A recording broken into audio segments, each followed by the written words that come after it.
Santa Teresa Avila TV, Sorowajan Baru Yogyakarta, Renungan Katolik Selasa, tanggal 24 Juni tahun 2025 menurut Injil Suci Lukas bab 1 ayat 57-66, dilanjutkan ayat 80.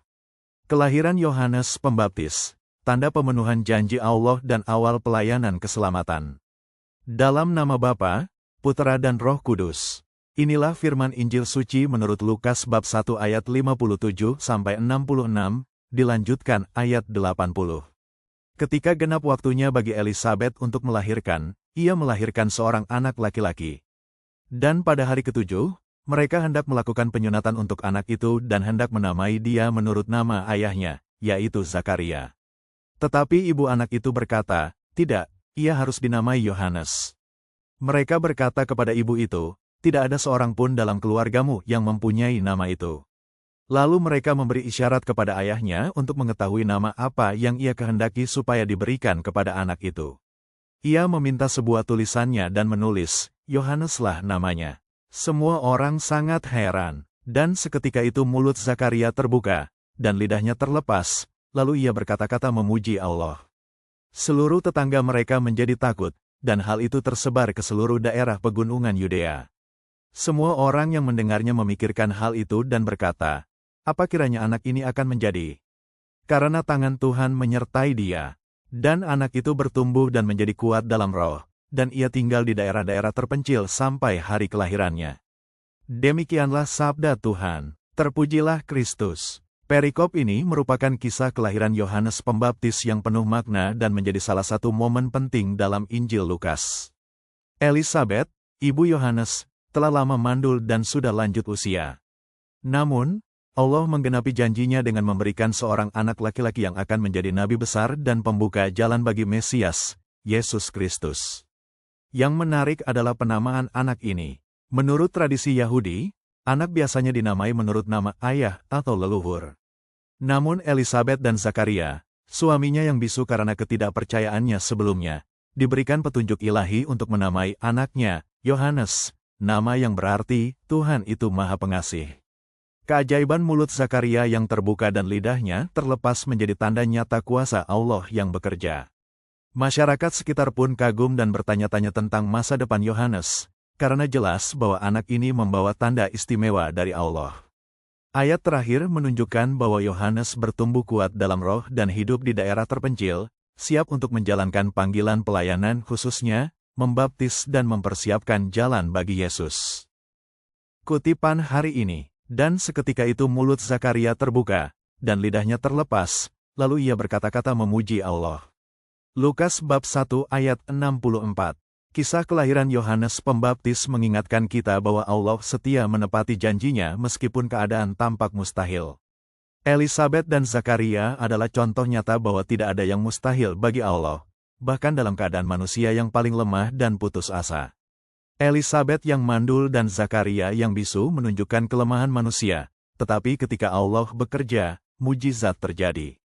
Yohanes bukan hanya seorang bayi biasa, melainkan utusan Allah yang akan mempersiapkan jalan bagi keselamatan dunia. Hari ini, kita juga sering menghadapi situasi sulit yang tampaknya tanpa harapan. Namun, kisah ini mengajak kita untuk percaya kepada kuasa Allah yang dapat mengubah segala sesuatu, membawa terang dalam kegelapan, dan memberikan harapan baru.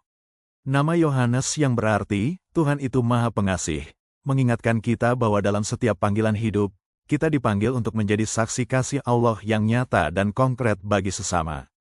Seperti Yohanes yang hidup sederhana dan penuh semangat rohani, kita juga diajak untuk menyiapkan hati dan hidup kita agar menjadi jalan bagi kasih Allah yang lebih luas.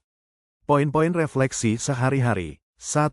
Apakah saya percaya bahwa Allah mampu mengubah situasi yang tampaknya mustahil dalam hidup saya? Kisah Zakaria dan Elisabet mengajarkan kita untuk tidak putus asa dan terus beriman pada rencana Allah. 2. Bagaimana saya merespon panggilan Allah dalam hidup saya, seperti Yohanes yang siap melayani? Yohanes menanggapi panggilan dengan penuh ketaatan dan semangat rohani, mengajak kita untuk berani menjalani panggilan hidup kita. 3. Apakah saya sadar bahwa nama dan identitas saya dalam Kristus membawa makna dan misi khusus? Seperti Yohanes, Setiap kita dipanggil untuk menjadi saksi kasih Allah dalam dunia ini. 4. Bagaimana saya mempersiapkan diri secara rohani agar menjadi jalan bagi sesama? Melalui doa, hidup sederhana, dan pelayanan yang tulus, kita memantapkan hati untuk melayani.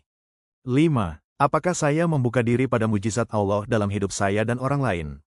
Allah selalu bekerja secara ajaib, hanya kita yang harus siap menerima dan percaya. 6. Bagaimana saya bisa memuji dan mensyukuri karya Allah dalam kehidupan sehari-hari? Seperti Zakaria, kita dipanggil untuk bersyukur dan memuji Allah dalam segala keadaan. 7. Apakah saya menjalani hidup dengan penuh semangat rohani dan berani mengambil sikap yang benar? Yohanes hidup dengan keberanian dan keyakinan, kita juga diajak untuk demikian. 8. Bagaimana saya menunjukkan kasih Allah kepada orang di sekitar saya secara nyata? Kasih Allah harus terlihat dalam sikap dan tindakan kita sehari-hari. 9. Apakah saya mau hidup dalam kesederhanaan dan kerendahan hati seperti Yohanes? Kesederhanaan dan kerendahan hati menjadi kekuatan rohani yang besar. 10. Bagaimana saya dapat menjadi berkat bagi lingkungan saya dengan iman dan tindakan saya? Setiap orang dapat menjadi berkat jika mau hidup sesuai dengan panggilan dan kasih Allah.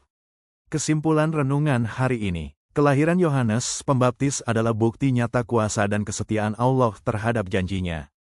Meski manusia tampak lemah dan tidak berdaya, Allah mampu membawa mujizat dan mengubah segalanya menjadi sarana keselamatan bagi banyak orang.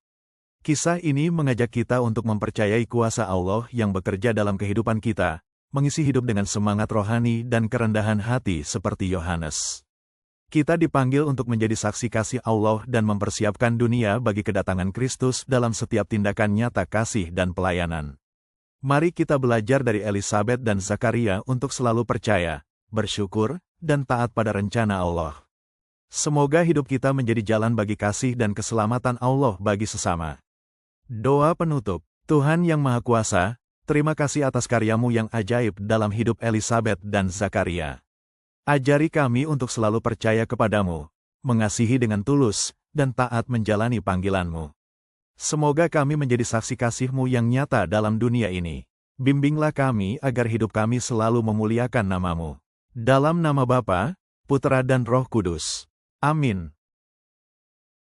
Bagikan renungan ini, jangan lupa klik subscribe, tekan tanda lonceng, dan like YouTube @Rifai_Alwan agar semakin banyak orang diberkati oleh firman Tuhan. Terima kasih. Berkah dalam Gusti Yesus.